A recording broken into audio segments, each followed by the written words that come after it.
Hello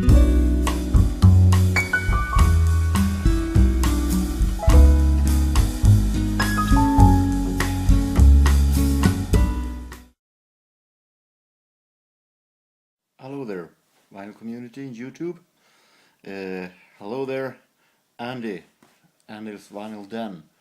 This is a response to your thread about Gimme 10 Greatest Hits albums. You celebrate your 1-year anniversary in the vinyl community. Congratulations. You're a great guy.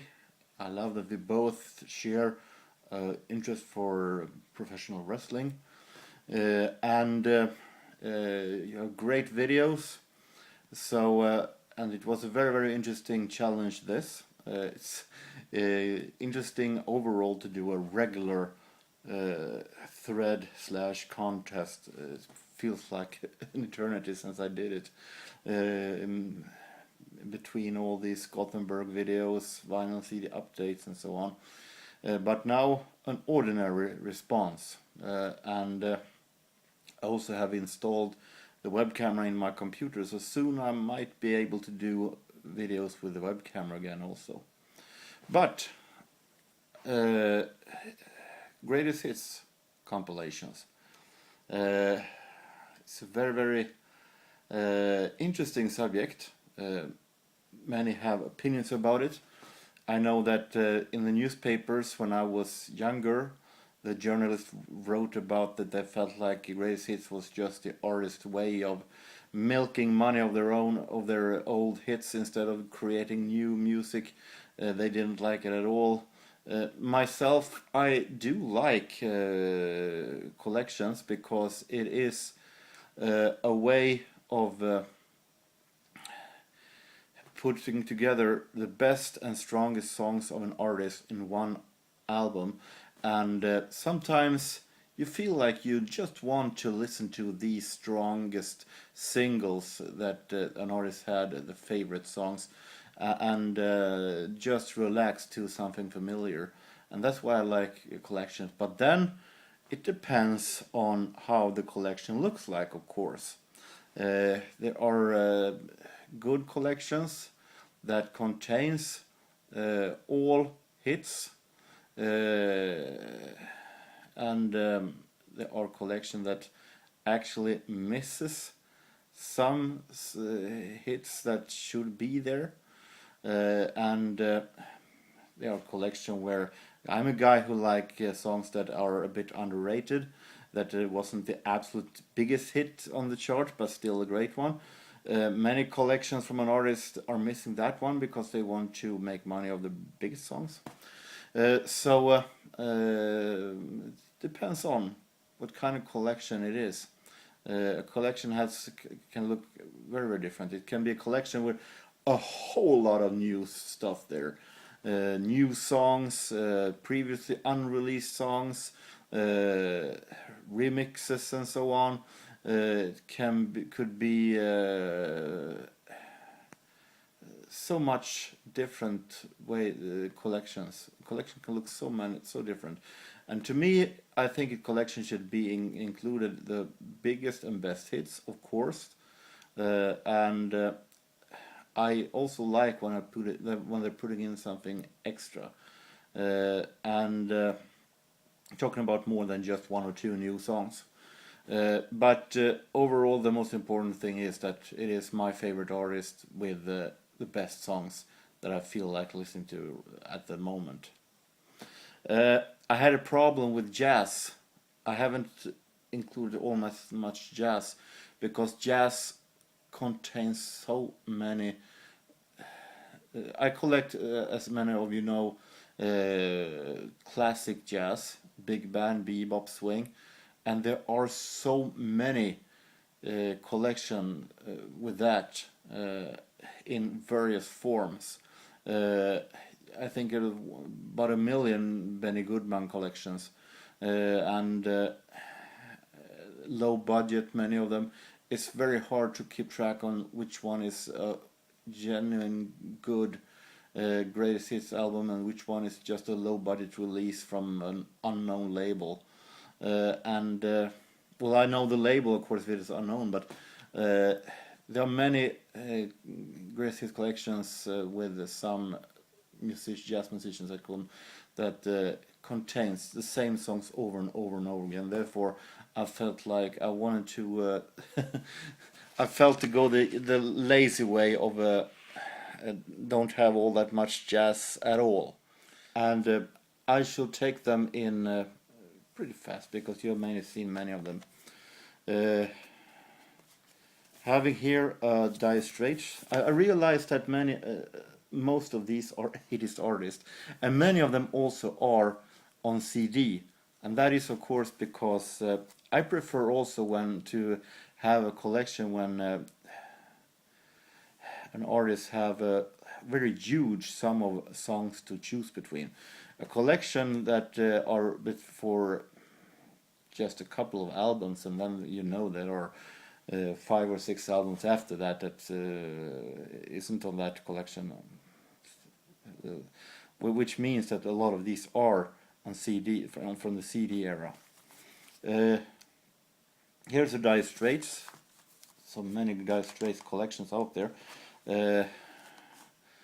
Daddy Sensei Silver showed one that I felt was very interesting, but then right afterwards I realized that I do have a Dire Straits collection.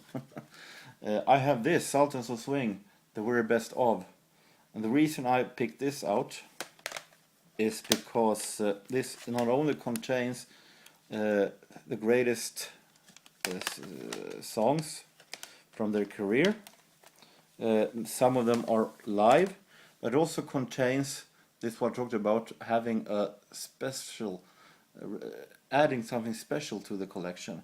Here is a special release with a bonus CD with a concert with MarkKnopfler live at Royal Albert Hall in London, where he plays a lot of this is a concert from 1996 where he plays a whole lot of Dire Straits stuff also. So that is a real fine collection. Many of us have seen this one.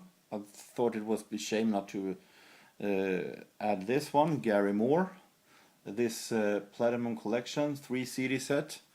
This I like because it's so well sorted.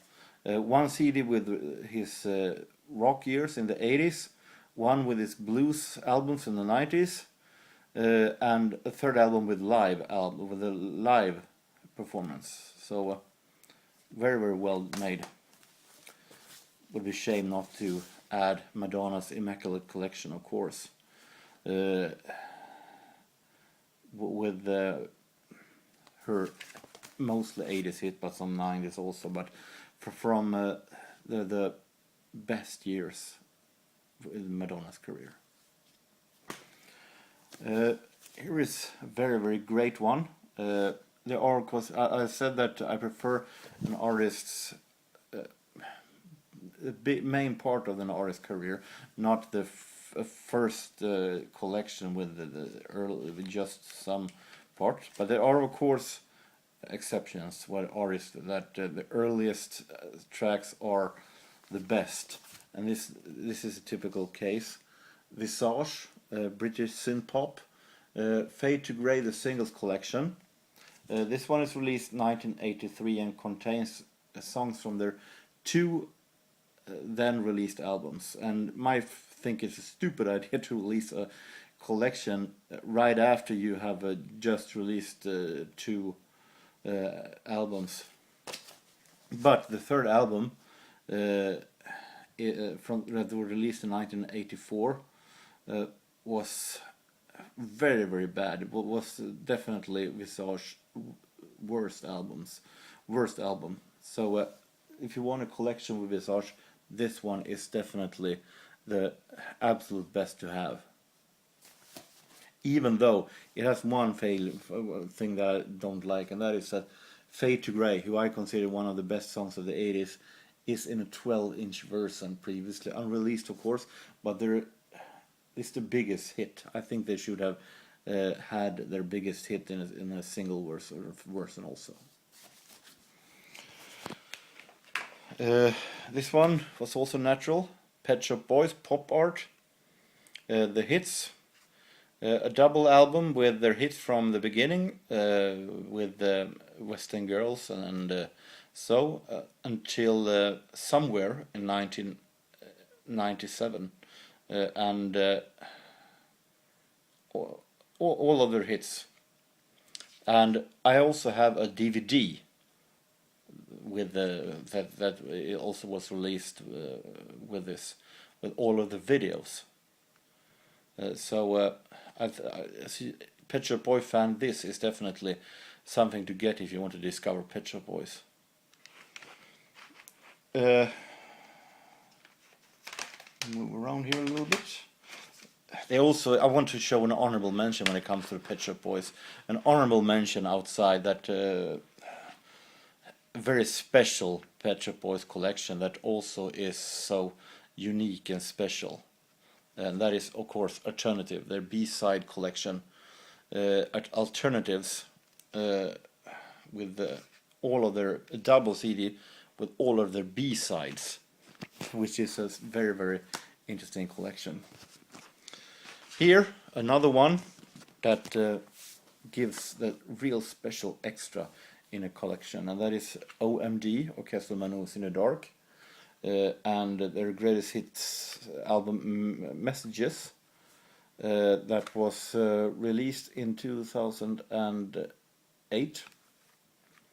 And the special with this one is that it contains a DVD. It's a double CD set, one with the CD with all of the hits from the beginning, Messages and Electricity and Enola Gay, all the way to Walking on the Milky Way, 1996, and then also all of their videos. I'm not going to say that it's all of the rare hits, but the biggest hits, of course, the OMDs. But it contains a DVD with all their videos, and this is very, very special to have, both of the songs and the videos.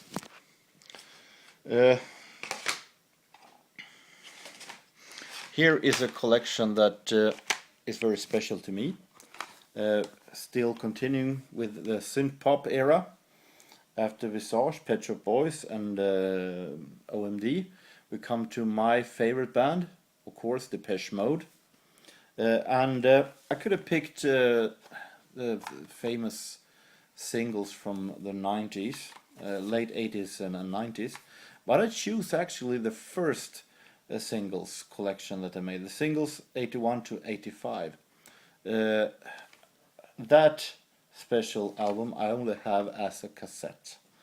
I bought it when I was was young. I've heard a special interview with Depeche Mode at a radio show back home in the 80s, where they played their earliest songs.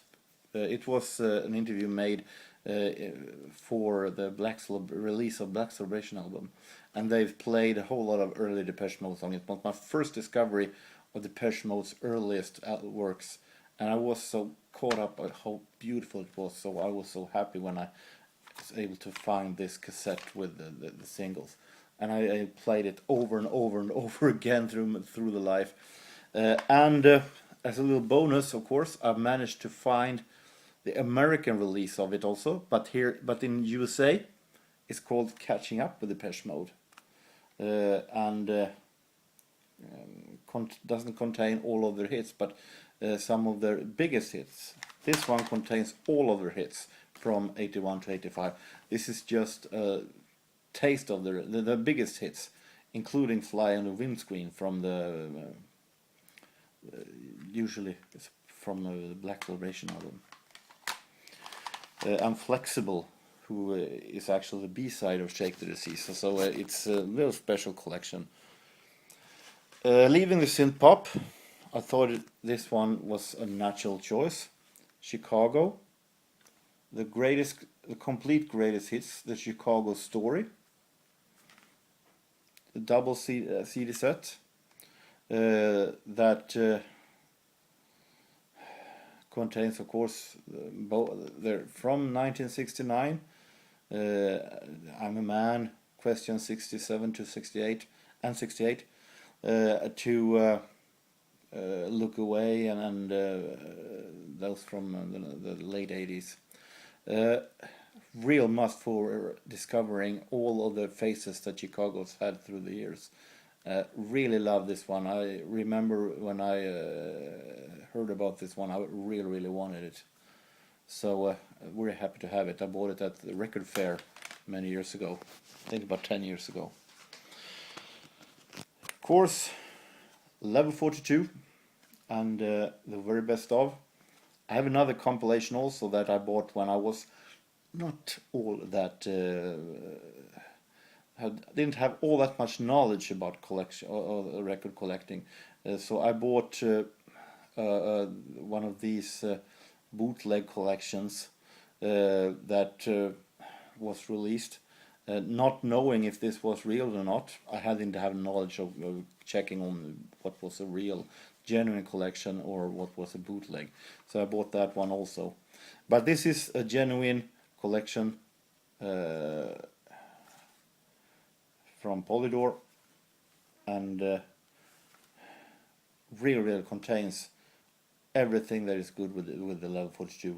One of the most funkiest collection that I have. And finally, a collection that is very special to me. Also one of these exceptions when it comes to collections that I normally, first of all, most of all, want to have a collection that contains the most of the part of a career, and not just this the first collection with just a few albums. But this one I bought at a very early part of my career, of my collecting career. I think it was maybe the third or fourth album that I bought in my life, so that's why it's very special to me. It's German singer Sandra and her collection 10 on 1 the singles.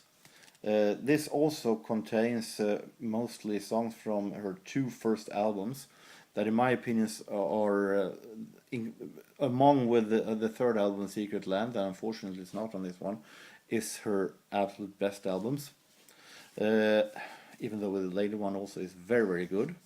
But this one is nostalgia for me. It's very big nostalgia. I can't count on how many times I played this one when I was a child. So a collection that is very special to me, even though it just contains from the two first albums. So, my response. I felt like I'm going to try one of these days to do a live. I've been inspired by me and Mr. Major's live broadcastings, and I'm going to try to do one of these, one like that, one of these days. So going to do some testing. But otherwise, more Gothenburg videos will be coming up, and soon is also vinyl CD updates soon. So until next time, take care everybody, and so long.